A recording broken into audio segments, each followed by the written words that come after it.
Des sites bâtis depuis plus de 10 ans ont vu leur trafic chuter en un rien de temps avec cette mise à jour Google. Et oui, imagine leur tristesse quand tu vois 50% de ton trafic disparaître du jour au lendemain. Un baromètre mesure la turbulence des classements sur Google. Et un score supérieur à 8 signifie un tremblement majeur. Tout est bouleversé. Entre le 16 et le 18 juin 2025, le baromètre SEMrush Sensor est passé à 9,2. Donc là, on n'est même plus sur un tremblement de terre, on est sur une hécatombe. Donc si tu ignores ce signal, tu risques de tout perdre. Donc il faut agir dès maintenant et je vais te montrer exactement ce qu'il faut faire. Donc il y a eu un impact majeur de l'IA sur le Google et le SEO, puisqu'il y a eu le lancement du mode IA de Google, donc IA Overview. Donc c'est quelque chose qui a été prédit depuis longtemps, qui était anciennement en bêta, et là c'est quasiment le cas sur toutes les recherches. Donc en plus, cette IA fournit beaucoup d'informations. Donc ça peut aller à 3 boulets de pointe à plus de 10. Donc bien entendu, il y a des grandes chances que l'utilisateur lise juste ce que lui a donné Google AI Overview et oublie complètement ton site. Donc le but de Google, c'est que les utilisateurs restent sur Google. Donc c'est vrai qu'on se rapproche de plus en plus pour Google d'un moteur similaire à ChatGPT ou Grok. Et ceux qui vont le plus en souffrir, c'est tous ceux qui font des listes, donc le top 5 des meilleurs, et après tu remplaces par ce que tu veux dans ta niche. Bien sûr, tout ce qui est information, ça va plutôt rester en tête, puisque de toute façon, Google n'a aucun intérêt, vu toute la pub qui balance, à les sortir du marché. Après, les entreprises en physique bénéficient du Google AI Overview, puisqu'ils ressortent dans les résultats de recherche. Si tu cherches un plombier quelque part, par exemple, Google AI Overview peut très bien te mettre en avant. Donc on va voir ici les nouvelles stratégies SEO que tu as à adapter d'urgence. Donc je vais te donner des tactiques concrètes et terriblement efficaces pour dominer la SERP en 2025. Donc les chiffres sont transparents, 59,7% des recherches en Europe se terminent sans clic sur un site. Les AI Overview font chuter le taux de clic de plus de 34%, ce qui est énorme. Donc il y a une sorte de bullet point qui s'affiche directement dans Google, visibilité instantanée et répond directement à la recherche de l'utilisateur. Tu l'as vu, si tu fais toi-même des recherches, les vidéos YouTube ressortent vraiment dans les premiers. Et donc si aujourd'hui tu n'es pas sur YouTube, tu manques quand même un canal d'acquisition qui est vraiment très performant. Et tous ceux qui vendent des produits, notamment sur Amazon, voient leur prix, stock et date directement dans Google, directement dans Google Overview avec l'information complète. Donc pareil, tous ceux qui vendent des produits physiques sont quand même avantagés sur ce nouveau système.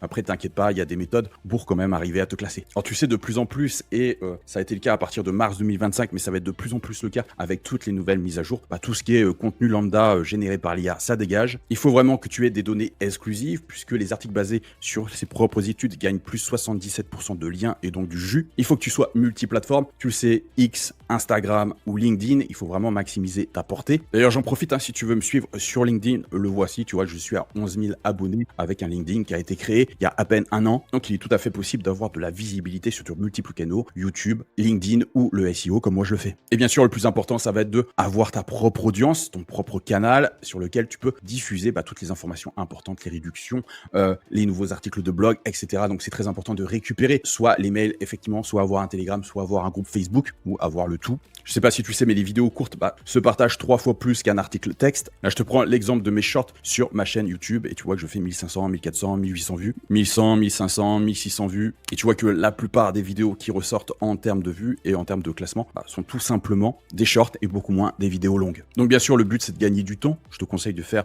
la méthode du batching, c'est-à-dire faire la même tâche, mais au lieu de la faire une fois, tu la fais plusieurs fois, parce que de toute façon, tu es dans le flow de cette tâche-là. Donc si tu as décidé de faire aujourd'hui une vidéo short, fais-en plusieurs, fais-en 4. Le but, c'est d'avoir une accroche efficace, donc un hook très puissant, parce que la personne qui défile, il faut qu'elle soit arrêtée sur ta vidéo et qu'elle se dise, je vais apprendre quelque chose de valeur, plus 40 secondes de tips et 10 secondes de CTA, donc d'appel à l'action. Et ce qui est plutôt pas mal, c'est de créer des chapitres sur YouTube, parce que ça crée de nouveaux extraits Google automatiquement, et ça, je suis sûr que tu le savais pas. Donc il faut bien chapitrer tes vidéos, parce que Google, maintenant, de plus en plus, montre certains chapitres directement dans les résultats Google. Et ce qui est très important, c'est que les marques qui personnalisent leur message génèrent plus 40% de revenus supplémentaires. Donc pareil, n'hésite pas. Les SMS, les stories Instagram ou les emails, il faut vraiment que ça soit bien bossé et vraiment bien personnalisé, c'est-à-dire humanisé, que ce soit pas purement simplement avec des tonnes d'emojis, le chat GPT copier-coller. Aujourd'hui, les gens cherchent quand même de plus en plus un contact humain et non un simple robot. Il y a des robots partout maintenant et ça va être de plus en plus le cas. Donc on oublie les vanity metrics, parce que pareil, si tu as beaucoup de visites mais que tu vends rien, ou visiblement que tu arrives à récupérer 2-3 adresses mail sur la semaine,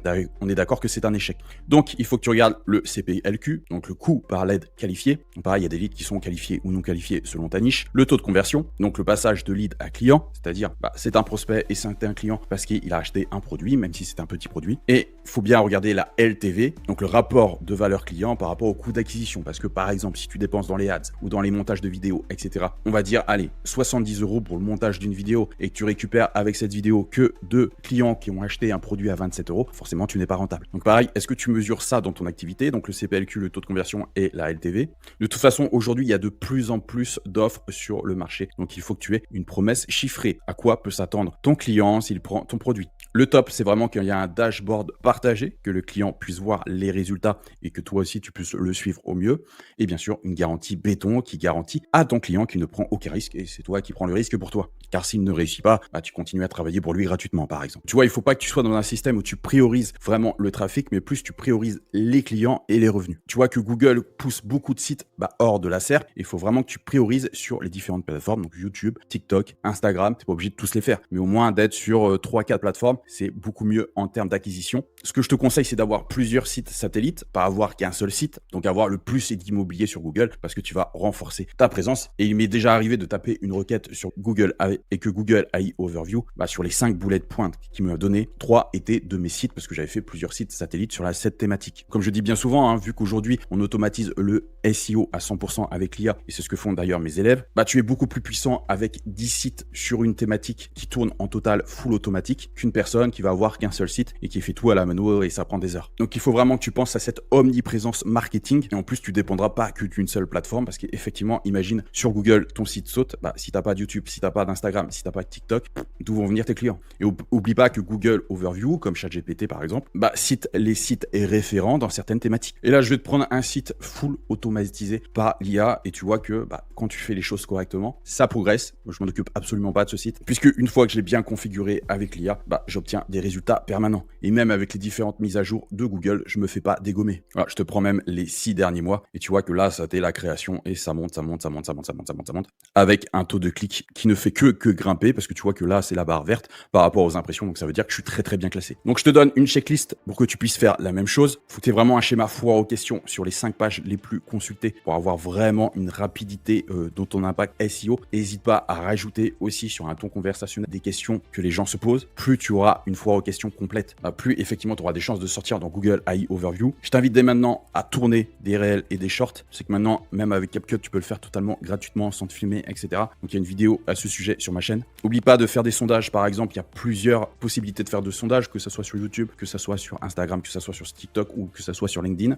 Quatrième, suis bien tes KPI. Je t'ai donné les principales KPI à suivre. C'est pas forcément le trafic. Et recycle tes meilleurs articles, ceux qui marchent le mieux, en vidéo, en short, en document téléchargeable. Et tu vas voir que ça aura un grand impact sur ta communauté et que tu vas pouvoir récupérer plein de leads.